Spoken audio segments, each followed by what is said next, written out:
Bien, vamos entonces a comenzar con esta clase 12, dedicada al conductismo, en donde confluyen muchos de los conceptos que venimos anticipando en las clases 10 y 11 de funcionalismo y reflexología. Todo este trabajo que estamos haciendo sobre las psicologías naturalistas, para conocer cuáles son sus características principales y de dónde surgen históricamente los conceptos que dieron lugar al conductismo, que es, ahora vamos a ver, la postura más pronunciada dentro de estas escuelas de psicología objetivista, donde se ve más este movimiento hacia el objeto, dejando atrás y, podríamos decir, anulando por todos los medios las referencias que existan al sujeto y yendo de pleno hacia una psicología más de tinte naturalista, más ligada a las ciencias naturales, que se parezca en todo lo posible a las ciencias naturales. Ese es un poco el proyecto epistemológico que está detrás de la propuesta de Watson. Bien, vamos a comenzar entonces ahora, dado que son varios los conceptos que tenemos que ver. Vamos a dividir la clase en dos partes. Los temas que vamos a ver son, bueno, una introducción, como siempre hacemos, el conductismo y la psicología animal, el objeto y los métodos, la máquina humana, aprendizaje y herencia. Ahí vamos a parar. Ahí vamos a parar la primera parte de la clase. Y la segunda, a partir de cómo plantea Watson el tema de las emociones. Las emociones, el condicionamiento de las emociones, los hábitos y, bueno, una conclusión. Entonces, recuerden que los dos textos de referencia son el de Heybreeder, por un lado, de Watson el conductismo, y la introducción y el capítulo 1 del texto de 1925 de Watson, denominado el conductismo. Bien, entonces esos son los temas y la bibliografía que vamos a trabajar en esta clase. Tengan a mano los capítulos, la introducción y el capítulo 1 del texto de Watson, porque vamos a hacer unas lecturas para ver cómo él se expresaba e iba proponiendo esta nueva psicología del cual él es el fundador. Bien, vamos entonces a la introducción. Acá tenemos que situarnos en Norteamérica. El conductismo es una psicología objetiva, ya lo venimos anticipando, en Norteamérica. John Broderick Watson, ahí lo tenemos, 1878-1958.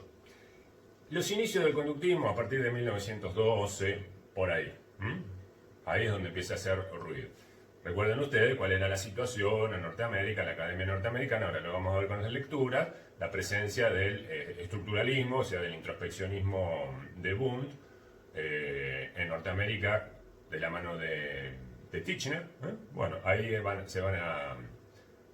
Watson va a encontrar un rival con el cual discutir epistemológicamente y académicamente. O sea que ya había una psicología en la Academia Norteamericana cuando una psicología del sujeto. Lo mismo que James. La conciencia estaba dando vuelta todavía por ahí. Bueno, ahí está. Es la psicología, ¿no? Subrayemos la psicología objetivista, por excelencia, ¿no? La que profundiza más este movimiento hacia el objeto, la que radicaliza más los conceptos. Y como ahora vamos a enseguida hacer una lectura de unos párrafos donde Watson se expresa en franca oposición a todo lo que tenga que ver con la conciencia. Eliminar todo rastro de conciencia del sujeto de las teorías psicológicas. Él va hacia las ciencias naturales en un estado radicalizado y puro, como decíamos recién. Para lo cual él planteaba que la psicología y su psicología, la conductista, debería tener estas características que ya venimos mencionando. El materialismo, rasgos de materialismo, mecanicismo, recuerden, Descartes, el cuerpo mecánico, el reflejo, toda esa línea, objetiva, por supuesto, con los métodos, y determinista.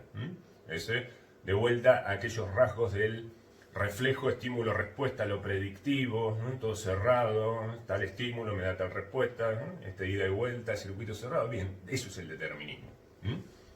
Que las cosas ya estén como pautadas de antemano, o si uno hace tal cosa ya sabemos lo que va a pasar.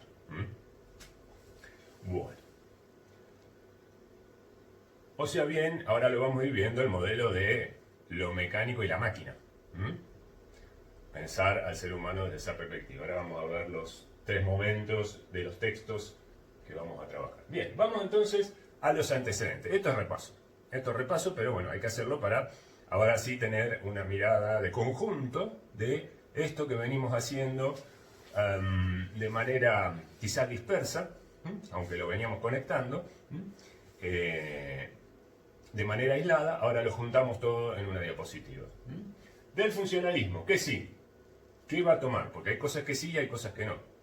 Hay cosas que sí que va a tomar y hay otras que no tanto. Entonces, del funcionalismo, la acción, pragmatismo, el enfoque pragmático, todo lo que tenga que ver con el hábito, con estas conductas estructuradas, involuntarias, que se instalan y se pueden desinstalar. Es decir, acá el movimiento es, se aprende y se desaprende.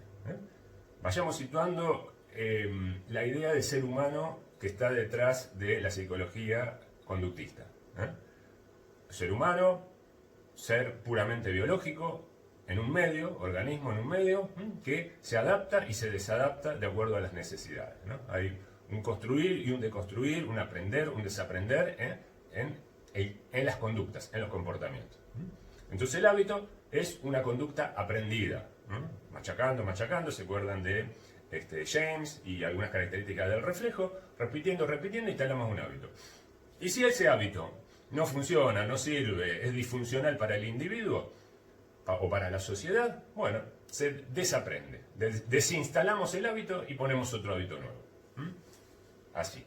Como una pieza que no está funcionando en una máquina, o queremos mejorarla porque vino una nueva versión, una actualización, como tenemos todos los días estamos recibiendo actualizaciones. Bueno, se pueden actualizar los hábitos, algo así, para que las metáforas, para que uno vaya entendiendo el concepto, hacia dónde va. Son cosas bien prácticas.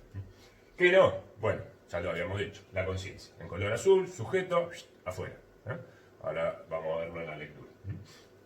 Reflexología, sí, que el condicionamiento, caballito de batalla, lo decimos, para todo condicionamiento, para estudiar la conducta y para modificarla. También lo vamos a ver.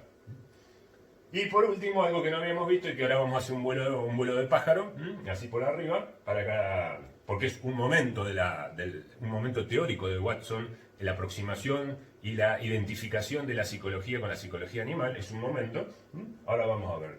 Pero antes de seguir, ya que lo venimos anunciando hace rato, vamos a ver el estilo de Watson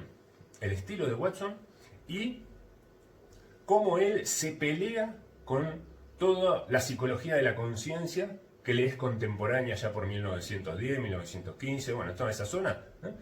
Cuando él arranca el texto del conductismo, le entra a dar a toda la psicología o sea, tiene que barrer todo, eliminarlos a todos para después entrar él, esplendoroso, brillando con su conductismo. Vamos a leerlo entonces.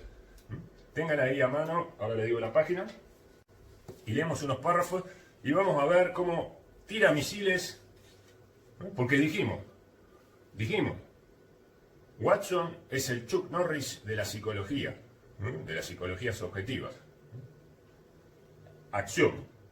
Entonces vamos a ver cómo él presenta batalla. Bien, vamos entonces a el principio del capítulo 1 y lo leemos a Watson, lo escuchamos a Watson, el estilo que tenía. Principio del capítulo 1, donde arranca. Dice, 2 criterios distintos imperan aún en el pensamiento psicológico norteamericano. Tenemos que situarnos ahí en esas primeras décadas del siglo XX. Dos criterios distintos en la Norteamérica de ese momento, en la academia. La psicología introspectista o subjetivista, lo que ya venimos viendo nosotros, y el conductismo o psicología objetiva. O sea, lo subjetivo por un lado están allá y nosotros, porque dice conductismo, es objetivo. Hasta el advenimiento del conductismo en 1912, la psicología introspectista dominaba totalmente la vida psicológica de la universidad norteamericana. Tenían copada la universidad norteamericana se enseñaba eso. Los más destacados representantes de la psicología introspectista en la primera década del siglo XX fueron Edward Titchener de Cornell y William James de Harvard. Titchener, James, los ubica como representantes de esta psicología de la conciencia, introspeccionista.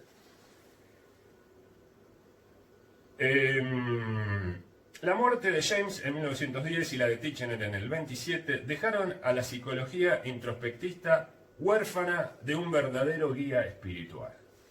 Boom, primer misil. Guía espiritual, así los menciona, ¿no? Como guías espirituales. Si bien la psicología de Titchener difiere en muchos puntos de la de James, los supuestos fundamentales son idénticos. En primer lugar, los dos eran de origen germánico. En segundo, y esto es más importante, ambos proclamaban que es la conciencia la materia de estudio de la psicología. Lo señala a los dos como ustedes dos estaban en la conciencia. El conductismo sostiene, por el contrario, que es la conducta del ser humano el objeto de la psicología. Afirma que el concepto de conciencia no es preciso y ni siquiera utilizable. Así que en psicología no tiene que haber, no lo necesitamos. ¿Para qué vamos a usar la conciencia? No lo precisamos y no se puede utilizar. Ahí viene el pragmatismo. Ya, como no se puede utilizar, no le gusta. Habiendo recibido una formación experimentalista, se sitúa como dentro del experimento, ¿no? En ciencias naturales, el conductista entiende, además, que la creencia de que existe la conciencia remóntase a los antiguos días de la superstición y la magia. Otro misil. O sea, los trata de guías espirituales, supersticiosos, ¿no? que creen en la magia. Eso es para la psicología de la introspección, para él son eso. Bien, porque a esto sigue y a usted le van a resonar un montón de cosas que nosotros vimos. Vamos a la página 24 y leemos estos dos párrafos que son muy ilustrativos también. Página 24 entonces. Para demostrar lo anticientífico del concepto básico de esta gran escuela de psicología germanoamericana, es decir, de los introspeccionistas, lo anticientífico, basta fijarse un momento en la definición de psicología que formuló William James. Lo ataca con la definición. Va a la definición, la busca y empieza a atacarla. La psicología es la descripción y explicación de los estados de conciencia en cuanto tales. Esa es la definición de James de psicología. Partiendo de una definición que supone lo que pretende demostrar, fíjense, se metió dentro del enunciado y lo desglosa. Parte de una definición donde utiliza un concepto que pretende demostrar. Salva su dificultad con un argumentum ad hominem. Conciencia, dice Watson, ¿no? Como, oh sí, todos deben saber lo que es esta conciencia. Boom, irónico, misil, otra más. Somos conscientes cuando experimentamos la sensación de rojo, una percepción, un pensamiento, cuando queremos hacer algo. No dijo nada. Los restantes cultores de la introspección son igualmente ilógicos. Otro misil más, ¿no? Ilógicos. No tienen lógica, dicen incoherencia, podríamos decir. Lo dijo de una manera académica, pero incoherente lo está tratando. En otras palabras, no nos dicen qué es la conciencia. Simplemente comienzan por introducir cosas en ella en calidad de supuestos y naturalmente, al analizarlas luego, encuentran lo que en ellas pusieron. De esta suerte, los análisis de la conciencia realizados por ciertos psicólogos, y acá ustedes se van a dar cuenta quiénes son esos ciertos psicólogos, hallamos elementos tales como las sensaciones y sus fantasmas, las imágenes. En otros, no solo encontramos sensaciones, sino también los denominados elementos afectivos. ¿Se acuerdan de Boone cuando hicimos la clasificación? Y más aún, en otros elementos tales como la voluntad, designado elemento connativo de la conciencia.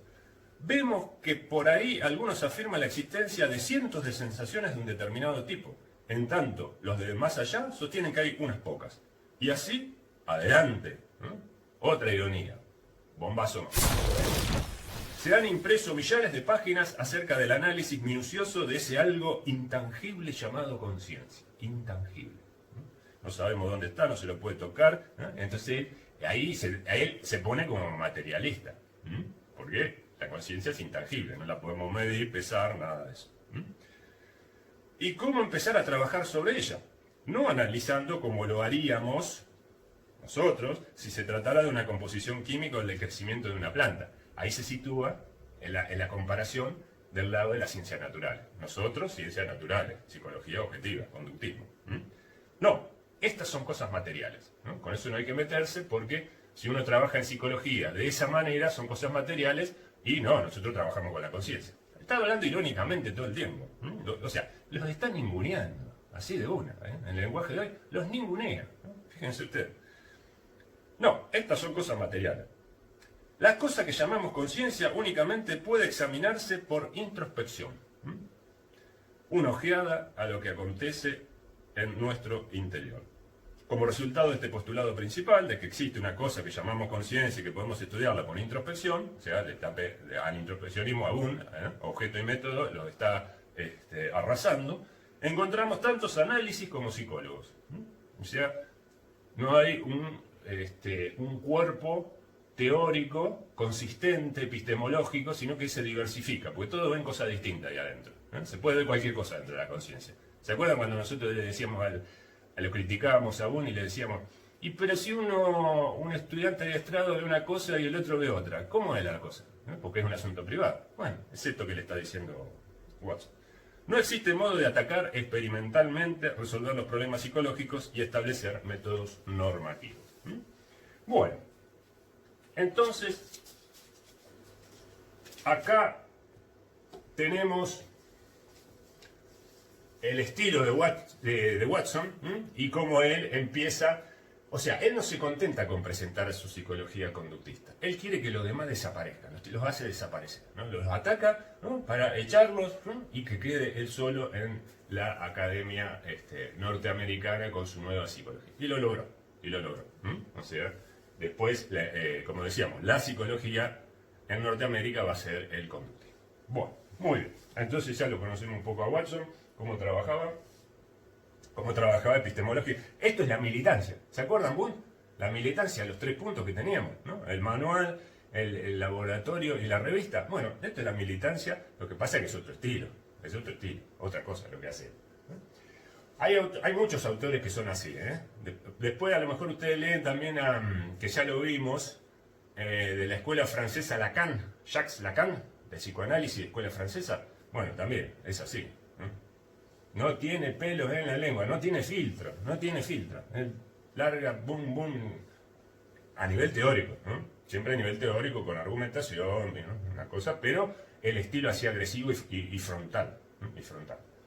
Bien, vamos entonces a la psicología animal, a ver un poquito de por qué a Watson le servía en la primera etapa, allá arriba, 1914, porque vamos a ver 3 momentos de Watson acá. Lo vamos a ir viendo, lo señalamos con las fechas en la medida que avancemos en las diapositivas. 1914 tiene un momento a la psicología animal. 1919, el hombre máquina. Y después, 1925, este texto del conductismo, donde ahí ya está maduro y vamos a ver los 2 grandes núcleos que él sostiene teóricamente. Pero empieza primero por la psicología animal. Vamos a ver este conductismo ligado a la psicología animal. ¿Qué implica esto? Lo que ya vimos en algún momento que empezó con Darwin. ¿Se acuerdan las emociones? Bueno, obviamente Watson es evolucionista, dentro del materialismo, los granaderos, está ahí, a todos le dice que sí, porque son ciencias naturales y él quiere llevar la psicología a identificarla con las ciencias naturales. Entonces, a todo lo que plantean estos 4 sistemas de pensamiento le dice que sí. Psicología animal identificada con la psicología humana. Acá se ve el evolucionismo revoloteando, y como telón de fondo. Animal humano, el famoso animal humano, porque después va a ser el hombre máquina. En el 19 va a ser el hombre máquina, ahora es el animal humano. O sea, resaltar la dimensión biológica del ser humano, eso es el animal humano. Y de esa manera todo lo que es conciencia y sujeto afuera, porque nosotros dijimos, el sujeto es la cultura, ¿no? Pero de la naturaleza se ve biológico. Entonces él, como es ciencia natural, naturaleza, evolución, animal humano, todo cuerpo biológico, conducta, comportamiento, todo se explica desde ahí, no necesitamos nada más. El hombre es un organismo que reacciona frente al medio. Bueno, es lo que venimos diciendo, ¿no? Los dos términos, organismo, medio, adaptación, y todos los conceptos de la biología ahí se pueden utilizar en el medio. Lo que ya vimos con James. Pero James tenía la conciencia todavía. Bueno, ¿cuáles son las ventajas de realizar esta comparación? Vamos a ver 5 puntos. 5 puntos que le vienen muy bien a la psicología del ser humano trabajar con, o aproximarse, o basarse en la psicología animal. Cuando ustedes vean en los textos psicología comparada, porque a veces hacen referencia también hablando y dicen, sí, la psicología comparada, y siguen. Bueno, psicología comparada es esto, comparar al hombre con el animal, ¿no? Y esta doble vía que siempre decía, ¿no? Eso es psicología comparada, esto. Esto es un ejemplo. Bueno, ahí está.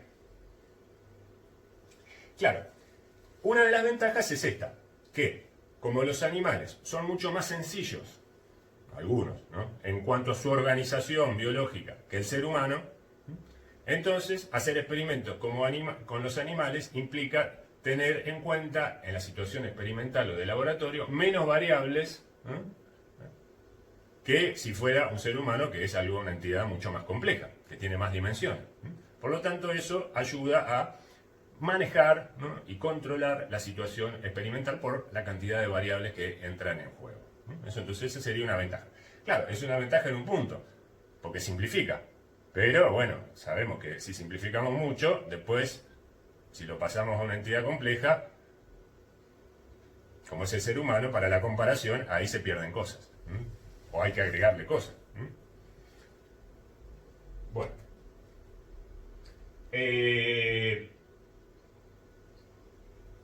Bueno, en la psicología animal, por tratarse de trabajar con organismos vivientes, por fuerza, los métodos van a ser los de las ciencias naturales. Es decir, observación, experimentación, porque otros métodos no se pueden usar. No vamos a hacer la introspección con los animales, porque no tienen conciencia, aparte cómo lo vamos a adiestrar para que hagan introspección. Entonces, por fuerza, acá tenemos nos ubica del lado de las ciencias naturales, ubica la psicología del lado de las ciencias naturales. Bueno, esto es en esa época. Hoy en día a lo mejor algunas cositas podrían cuestionarse, esto de los métodos impracticables o que eran practicables en ese momento y que por cuestiones éticas, ¿no?, y de respeto a la vida, hoy podrían ser cuestionados en el ámbito científico. En ese momento esas cosas no se pensaban. Lo cual es interesante para ver el entramado de la ciencia con la cultura. Porque no es una entidad aislada la ciencia, sino que es permeable a los movimientos en la sociedad, a los cambios de pensamiento. Entonces eso también es interesante, incluso en los métodos o en las decisiones que se toman. Bueno, este también es muy interesante, ¿no? Por ser breve la vida de los animales, es decir, de una generación a la otra, hay poco, no hay 70 años como en el caso de los seres humanos, entonces se pueden estudiar varias generaciones en los animales. En un periodo de 15 años o de 20 años, yo puedo estudiar, no sé, habrá que ver, pero 7, 8 generaciones. Entonces, ver cómo por ejemplo, cómo se trasladan modificaciones en una generación a las otras. Porque una investigación en, no sé, 4 o 5 generaciones en un ser humano es imposible hacerla, porque duraría 200 años, 250 años. Ninguna investigación dura eso. Al sumo duran, con suerte, 10, 15 años. Entonces, el tema del tiempo y de lo intergeneracional, ahí es interesante para poder sacar conclusiones, por lo menos. Para poder verlo en el tiempo. Un cambio. En el comportamiento, por ejemplo, ¿no? Si introdujo una modificación en el comportamiento de una generación, bueno, y en la segunda, en la tercera, eso ya se instala o no, bueno, no sé, alguna cuestión ahí que haya que observar a lo largo del tiempo. Y bueno, y la otra es el parecido al de los métodos, ¿no? Por carecer los animales de conciencia, por fuerza, ¿no? Hay que estudiar la conducta. Como no puedo echar una mirada al interior de lo que pasa, porque ¿cómo lo haría? ¿Con qué método lo haría? Entonces, por fuerza, tengo que observarlos desde afuera. Y entonces, ¿qué voy a observar? Y la conducta. Entonces, la psicología se vuelve una psicología de la conducta. Entonces, estas son las ventajas que encontraba Watson en esta primera etapa, en este proyecto de armar una psicología hacia el objeto, las ventajas que encontraba al acercarse a la psicología animal. Es una psicología del objeto, la psicología animal. Ya sea por cómo define su objeto de estudio, el comportamiento, porque hay que observarlo, y los métodos, también son objetivos. Entonces, ahí ya está llevando la psicología humana hacia el lado de una psicología del objeto o de las ciencias naturales. Bien. Bueno, avancemos entonces con el objeto de estudio que venimos anunciando. La conducta, decimos el comportamiento. Acá hay que tener cuidado, porque nosotros la palabra conducta la venimos usando, o la usamos en un primer momento de una manera, ¿se acuerdan con Lagash? Que la conducta era compleja, el ovillo de lana, lo autoplástico, lo holoplástico. Bueno, esto no tiene nada que ver con eso, nada que ver. Es otra definición de conducta. Lo mismo que nos pasaba con la conciencia de Boone y la conciencia de James. Conciencia no es igual a conciencia. Bueno, conducta no es igual a conducta. Por lo tanto, tenemos que definir la conducta. Bueno, esto, intuitivamente ustedes se dan cuenta hacia dónde vamos, ¿no? Si tenemos al organismo, lo biológico y el medio ambiente, y bueno, surgirá de ahí, ¿no? Estímulo, respuesta, reacciones, y ahí metemos la conducta. Actividad exterior del organismo en su conjunto, del cuerpo en tanto actúa en el espacio y el tiempo. Es decir, actividad exterior del organismo, respuesta. Todas las respuestas que da en el medio ambiente. Frente a los estímulos del medio ambiente, el organismo responde para adaptarse. Saquemos la palabra adaptación. Quedémonos con la respuesta que da. Esa respuesta que da, esa es la conducta. Y la puedo observar. Es lo de afuera. No hay nada misterioso, no hay nada enigmático en la conducta, como podría verlo en la conciencia según la perspectiva de Watson, según lo vimos. Entonces, contenido de conciencia, funciones psíquicas, fuchi, afuera no le interesa a la psicología, a la nueva psicología que le está tratando de instalar a la sombra, como venimos repitiendo hasta el cansancio, de las ciencias naturales. Bien. Y acá viene otra cosa que ya también lo habíamos comentado. ¿Se acuerdan allá, capítulo 2, cuando decía el sustrato de la vida psíquica? Lagash, capítulo 2, las 5 posiciones, y en un momento había una categoría que decía sustrato de la vida psíquica para la psicología humanista y las psicologías naturalistas. Entonces poníamos ahí el cuerpo, lo biológico y el sistema nervioso. Bueno, acá Watson da un pasito para atrás y dice, sistema nervioso a mí no me gusta, es peligroso. Vean lo radicalizado que es, él se cuida de todo. Todo lo que implique algo que no se pueda ver, observar, que haya que empezar a armar hipótesis, suposiciones, ¿no? Eso ya podemos resbalarnos y nos vamos para el lado de la conciencia de vuelta, de la metafísica y de la psicología tradicional. Entonces, se agarra bien fuerte y él sigue con todo lo que veo, toco, mido, bien, respetando esa postura. Entonces, ahora vamos a ver el sistema nervioso. No me gusta. Bien, veamos entonces. Vamos a el sustrato material de la conducta. ¿Dónde se apoya? El sustrato material. ¿Dónde se apoya la conducta? Las humanistas habíamos dicho. El hecho psicológico, las vivencias, ¿no? Las conciencias, todo eso se apoya en las capas profundas del inconsciente, ¿no? De la vida psíquica, ¿no? Todo siempre en el ámbito del sujeto. Él no. La conducta, como es del objeto debe tener un sustrato material en la dimensión del objeto. Entonces, ¿no? ¿Qué cosa? Sistema nervioso, ¿no? Acá tenemos sistema nervioso, caja de Pandora. ¿Se acuerdan de la caja de Pandora? ¿No? Que habíamos dicho, donde están todos los males de este mundo. ¿No? Cuando abre la caja de Pandora salen todos los males, los miedos, las miserias, todas las cosas que a la humanidad la tiran para abajo. Esta me parece que dentro de la caja de Pandora, vayan y lean el mito, los griegos, y entonces él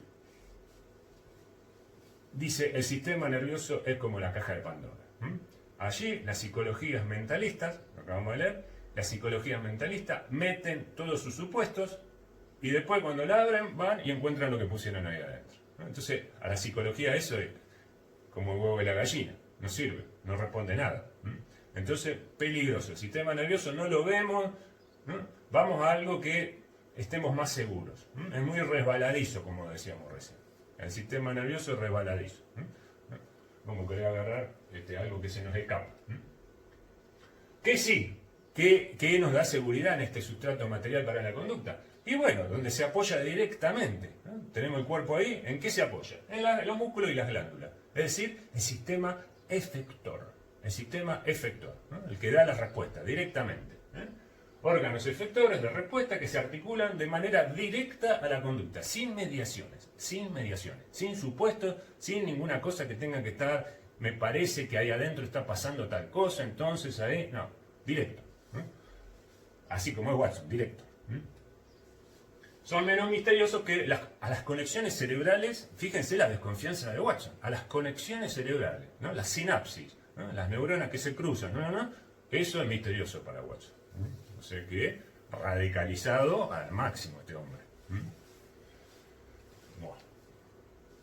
Métodos. Bueno, definimos el objeto, ahora tenemos que definir el método. ¿Se acuerdan que lo habíamos visto en el introspeccionismo también?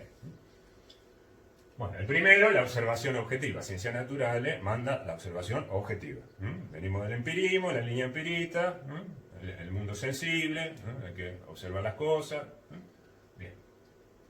Condicionamiento, el otro método. Este ya es, ahí viene la línea rusa de Pavlov. La línea rusa de Pavlov, condicionamiento. Lo tomo, venga para acá.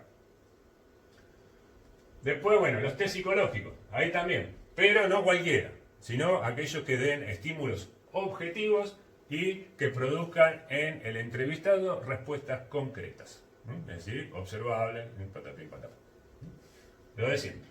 Tiempo de reacción también, que se pueda medir entre el estímulo y la respuesta. Siempre hay un tiempo de latencia, antes de que salga la conducta. Bueno, eso es algo objetivo, no hay nada misterioso. No estamos suponiendo un sistema nervioso entre el estímulo y la respuesta, sino que el tiempo lo medimos con un reloj, materialismo. Entonces, también podemos sacar conclusiones de si hay mucho tiempo de respuesta, poco tiempo de reacción o respuesta, es lo mismo. Bueno, entonces, bien, todos los métodos son objetivos. Siempre nos dejan a ras de los órganos sensoriales. Lo puedo ver, es público, no es privado, como la introspección analítica. Se diferencia totalmente en la definición del objeto y del método. Se diferencia de esas psicologías introspeccionistas que dominaban la academia norteamericana. Bueno, llegamos a la máquina humana. 1914, 5 años, el animal humano, y ahora le suma la metáfora de la máquina humana. No es que deja lo anterior, sino que le va sumando más movimientos hacia el objeto. En esto de construir una psicología objetivista, bueno, más cosas a su teoría, a su enfoque, que lleven la psicología hacia el campo del objeto y la alejen del sujeto. Es decir, de toda esa tradición de siglos que nosotros decimos que venimos. En 1919 entonces tenemos la metáfora del hombre-máquina. Un hombre ahí todo como si fuera un mecanismo de relojería.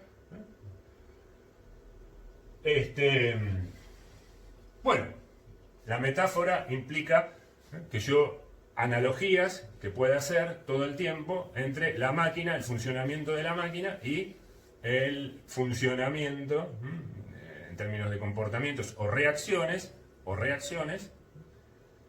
en el ser humano. Así como mueve una palanca, ¿no? Y entonces se pone en marcha y genera algo la máquina, y bueno, en el hombre le propondré un estímulo y me generará una conducta, una respuesta. Y en el medio hay algo mecánico determinado que va a ser el reflejo condicionado. Ahora lo vamos a ver. Bueno, entonces vamos llegando al... Seguimos 1925 con el texto este que nosotros leímos recién.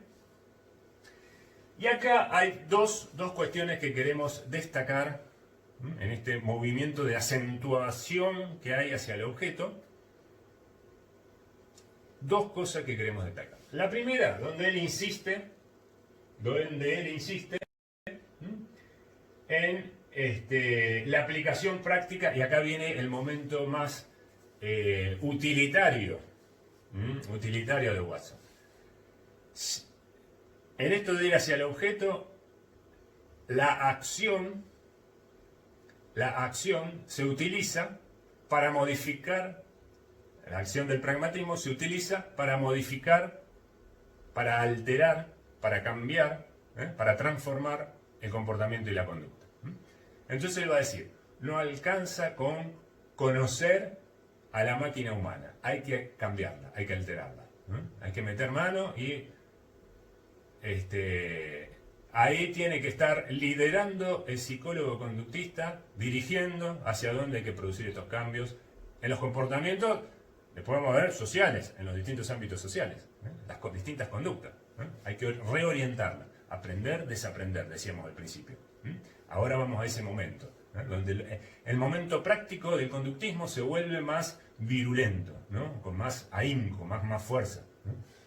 Entonces, no alcanza con comprender a la máquina humana, hay que alterarla y mejorarla.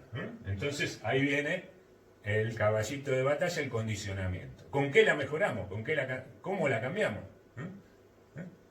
¿Cuál va a ser el nexo, el intermediario para producir este objetivo que nos proponemos? Condicionamiento de Pavlov. ¿Se acuerdan que nosotros decíamos? El experimento condicionador es una matriz para construir, para producir, para fabricar reflejos condicionados, nuevos comportamientos. Bueno, acá de esto se apropia el conductivo. Entonces, ponemos acá muchas herramientas. Claro, a la máquina humana hay que ajustarla, ¿no? Actualizarla, como decíamos hace un rato, ¿no? Cambiarle para que ande más rápido, para que ande más lento, para que no haga ruido, para que, no sé, haga nuevos movimientos, nuevas respuestas. Bueno, entonces vamos a leer acá otro párrafo donde él se expresa, para escucharlo a él como en este programa del conductismo. Vamos a la página 30. Leemos un parrafito chiquito ahora, donde él expresa esto. Esto que es muy importante, porque esto es lo que trae consecuencias. O sea, él dice, nosotros tenemos que hacer ruido en la sociedad. Como él es barullero, es peleador, ¿no? Entonces él quiere que se note que está, no que el conductismo, que sea una psicología más, no. Él quiere que sea la psicología y que todos se fijen en el conductismo. Entonces, ahí es donde él se mete y quiere producir cambios, quiere mostrarse útil, para que los demás digan, oh, qué maravilla vamos a usar en los conductistas, las cosas que hacen, le sirve a la sociedad. Estamos en Norteamérica, sociedad del capitalismo emergente, 1920, el sueño americano. Ahora lo vamos a ver dentro de un ratito con el audiovisual del pequeño Albert. Entonces, esta psicología de la acción, psicología que propone modificaciones, que es una herramienta relativamente fácil de implementar, que se puede implementar en cualquier lado, ahora tiene esta beta práctica, ¿no? Cada vez se vuelve más práctica a partir del condicionamiento. Entonces dice en la página 30, Watson, arriba de todo, el interés del conductista en las acciones humanas significa algo más que el de mero espectador. Es decir, aquello que habíamos mencionado alguna vez. la psicología, situémonos con Wundt, ¿no? ¿Qué hacía Wundt? Producía un conocimiento, hacía el manual, la revista, ¿no? Presentaba la cosa, lo escribía, plum, a la biblioteca. Y ahí guardaba el conocimiento. Era un espectador de la conciencia, un espectador del conocimiento científico en ese sentido. Lo producía, pero después no tenía efectos prácticos. Ese cambio lo vimos, lo introduce James, ese cambio de perspectiva, de la conciencia que se proyecta con un vector, decíamos, hacia la acción. Bueno, en Watson se deja atrás la conciencia y el vector de la acción sale disparado hacia el objeto de manera directa. Entonces basta de ser espectador, basta de escribir libros para guardarlo en la biblioteca. Eso se terminó. El funcionalismo le puso un corte a ese modo de hacer psicología. Ahora vienen las psicologías donde el conocimiento se vuelve acción, ¿no? Donde lo que se produce en términos teóricos rápidamente sale al exterior, al mundo exterior, ¿no? Al del extrovertido, ¿no? Hacia afuera. Ahora vamos encontrando todo ese movimiento de descarga del extrovertido. Entonces, el interés del conductista en las acciones humanas significa algo más que el de mero espectador. Desea controlar las reacciones del hombre. Controlar las reacciones del hombre. Del mismo modo que en la física los hombres de ciencia desean examinar y manejar otros fenómenos naturales. Acá se compara con los hombres de física, cómo se mueve la naturaleza. Bueno, nosotros vamos a hacer lo mismo con la conducta. La vamos a controlar, a modificar, a hacer Corresponde a la psicología conductista poder anticipar y fiscalizar la actividad humana. Se arrogó algo, no sé, esta militancia ya va, va por todo, ¿no? O sea, quieren meterse en cualquier lado y se autorizan ellos mismos. Fiscalizar y anticipar las actividades humanas. A fin de conseguirlo, ahora explica cómo hay que hacer eso. Debe reunir datos científicos mediante procedimientos experimentales, ¿no? O sea que lo que hagan va a estar respaldado por la ciencia, ¿no? Y por experimentos, ¿no? O sea, solo entonces al conductista experto le será posible inferir, dado los estímulos, cuál será la reacción. Dado el estímulo, porque ya hizo los experimentos, sabe lo que va a pasar.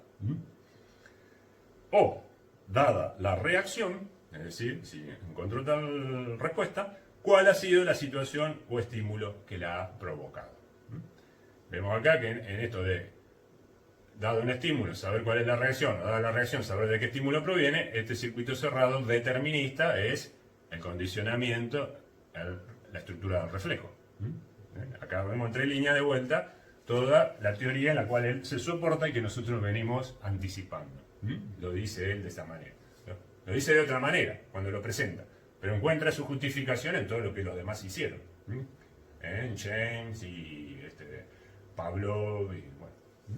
Entonces, listo. Entonces, acá esta beta práctica, ahora la vamos a ver la próxima, resumiendo, cuál es el problema general del conductismo, dado un estímulo que respuesta la puede provocar, circuito cerrado. Circuito cerrado. Muy bien. Bueno. Entonces, acá de vuelta, hay otra frase por ahí en el texto, dice que el psicólogo debe comprender la conducta como el ingeniero de una máquina. De vuelta, esta cuestión de ir a las ciencias duras, a lo predictible, al hombre desprovisto de subjetividad, y como que todo se puede explicar por una fórmula o por el cálculo, como si fuera tan sencillo. Claro, acá en esto de radicalizar las cosas y de dejar de lado este enfoque integral, en la primera clase, cuando nosotros planteamos el ser humano como sujeto más objeto, cuerpo, sujeto del vínculo, ¿no? Esta cosa integral, lo biopsicosocial, bueno, esta dimensión psico en el medio la barre, ¿no? Y lo social está explicado desde lo biológico. O sea, simplifica mucho, reduce, es reduccionista, entonces se le van a escapar un montón de cosas, va a dejar por de lado. Que, como siempre, lo mismo que en Wundt, esto va a ser lo que al final lo va a terminar enterrando al conductismo allá por la década del 40, del 50. Porque como todas las teorías tienen su ciclo. Tienen su ciclo de apogeo, de aparición, la cañita voladora, ¿se acuerdan? Iluminan el cielo. Este iluminó más y sigue iluminando. Trajo un montón de consecuencias en el mundo de la cultura, sobre todo en la pedagogía. Cuando entró en la escuela el conductismo, en los aprendizajes, ¿no? Nosotros venimos diciendo aprendizaje, aprendizaje. Ahora, cuando llevamos el aprendizaje al campo pedagógico, y bueno, ahí se juntaron las dos cosas, ¿no? Y entró el conductismo a la escuela hasta hoy en día, ¿no? Bueno, eso. Machaque, machaque, repita, repita, repita, repita, que va a aprender. Bueno, eso viene de acá. No es un aprendizaje significativo, ¿no? Que al sujeto le interese, vea una perspectiva más de las comprensivas, ¿no? Del sentido, de Frank, podríamos decir, no sé, toda esa línea. El aprendizaje significativo, que tenga sentido para el sujeto, que lo pueda asociar a su vida, que lo incorpore, que lo... No, esto, repetir, repetir, repetir, y de esa manera memorizar, y eso es aprendizaje. Como las máquinas. Le damos un programita y que funcione. O sea, muy reduccionista, muy reduccionista. Claro, eso después va a tener limitaciones. Una de las limitaciones, ustedes lo van a ver en psicolingüística, en tercer año, va a ser cuando el conductismo se tenga que meter con el lenguaje. Ahí le van a faltar fichas, pero de todo. ¿Por qué? Porque el lenguaje implica de alguna manera al sujeto, ¿no? Alguien que habla, no somos una máquina que repite, ¿no? Como cuando nos llaman por teléfono y ponen la grabación, no somos eso, ¿no? El lenguaje tiene algo creativo, algo de imprevisto, y todos esos elementos vienen del sujeto, ¿no? De estos modelos deterministas y maquinales, ¿eh? Entonces ahí cuando tenga que explicar la conducta lingüística, ahí hace agua, ¿no? Ahí no le va a servir este modelo a los conductistas. Y entonces va a producir una suerte de, y en otros ámbitos también, una suerte de cansancio o de sazón, porque las explicaciones que daban eran muy elementales, ¿no? Y no convencían a nadie. Entonces ahí es donde vuelve, en Norteamérica estamos hablando, en la década del 50, vuelve el enfoque mentalista. Vuelve de otra manera, ¿no? Necesitamos reinstalar de alguna manera al sujeto entre el estímulo y la respuesta. Ese es el final del conductismo. El final, entre comillas, ¿no? En realidad, después se hace una mezcla entre el conductismo y estas nuevas psicologías mentalistas y sigue todo para adelante. No es que lo entierran al conductismo, no. Se le agregan cosas, que en este momento impensable, ¿no? Eso que pasó, si Watson se revivía en la década de 50, prendía fuego a todo. Pero bueno, siempre pasa igual. Nosotros lo dijimos la vez pasada. Cuando los fundadores de las escuelas de psicología son así, radicalizados, ¿no? Son a blanco o negro, ¿no? Claro, tienen que instalar una teoría, ¿no? Entonces, marcan los límites de su territorio de una manera para diferenciarse del otro. O sea, muy fuerte. Tiene que hacer un trabajo epistemológico y de militancia muy fuerte. Porque lo cuestionan todo, entonces tiene que mostrar las cosas así con mucha claridad, si se quiere, entonces las recortan, y eso, bueno, produce limitaciones. Entonces después viene la segunda generación dentro de las escuelas de psicología, la tercera, y ya, bueno, un poco más calmos, más tranquilos, empiezan a hacer otros estudios, le agregan cositas, y entonces ya, una vez que está instalado, una vez que está instalada la escuela, que está instalado el sistema de pensamiento, entonces lo empiezan a suavizar. Bueno, el maestro en ese momento, ¿no? Estaba un poco eufórico, ese día se levantó y escribió esto, pero no es tan así, ahora que lo investigamos, patapín, patapán, y entonces pasó con Titchener, ¿se acuerdan? Cuando decíamos, Wundt no negoció con el granadero materialista de que la conciencia iba a tener su explicación en el cerebro, no lo negoció. Ahora, después vino Titchener, se vino para Norteamérica, empezó ahí, con el estructuralismo, le agregó ahí la parte del cuerpo, a la conciencia. Entonces, siempre los discípulos, los que siguen, le van calmando un poco esa pasión inicial. Pasa en todos lados. Así que, bueno, pero vamos viendo que esta expulsión del sujeto después va a retornar en la psicología norteamericana. Eso lo van a ver el año que viene con la profesora Ansaldi, seguramente. Cuando vean las otras escuelas de psicología van a conectar con todo esto. Bueno, aprendizaje y herencia. Bueno, acá vamos llegando ya al final de esta primera parte, de la clase 12. El segundo de los puntos, nosotros habíamos dicho que en el conductismo 1925 había dos cuestiones que resaltan en ese texto. La primera es acentúa el carácter práctico de la psicología conductista. No solo ser espectador, sino salir a modificar, que sea útil el conocimiento de la psicología, que sea útil para la sociedad y que sirva para algo. Acentúa eso, cada vez más fuerte. Y la otra cuestión es que le pone más límites al papel de la herencia, de lo heredado, de lo innato. Va más hacia los aprendizajes. Todas nuestras conductas y comportamientos, la de los seres humanos, tienen que ser explicadas por aprendizajes. Nada de hipótesis innatistas de que esta conducta la heredamos. No, eso también, porque eso, de vuelta, es misterioso. Todo lo tenemos que reducir a una explicación vía aprendizaje, es decir, a una explicación que tenga que ver con la interacción aquí y ahora del organismo con el medio ambiente. Lo que pasó antes, cuando el organismo todavía no interactuaba con el medio ambiente, que puede ser lo innato, lo heredado, todo eso que viene, no lo utilizamos. Todo se explica desde el momento cero, desde el nacimiento. Ahí empieza el organismo, estamos en esa época, todavía lo prenatal, afuera. Ahí se empieza a explicar la interacción del organismo con el medio ambiente. Ahí podemos observar los psicólogos, con métodos objetivos. Ahí empiezan las conductas. Entonces, ahí empieza el diseño de esta máquina humana. Se va diseñando con la interacción con el medio ambiente. Todo es aprendizaje. Entonces, el papel de la herencia es otro de los puntos que la saca de la herencia. Rechaza el papel de la herencia, la teoría de la eugenesia. Eugenesia, ahí que era la teoría de la herencia, en ese momento se la llamaba así. Ustedes van a ver en el experimento del pequeño Albert, en la próxima parte, en el audiovisual, que se hace referencia, dice el locutor, el que va hablando, dice, Watson era el terror, fíjense, el terror de los teóricos de la eugenesia. Claro, porque venía con todos los tanques avanzando y les tiraba abajo todas las teorías, ¿no? Y con el aprendizaje. Era el terror, así.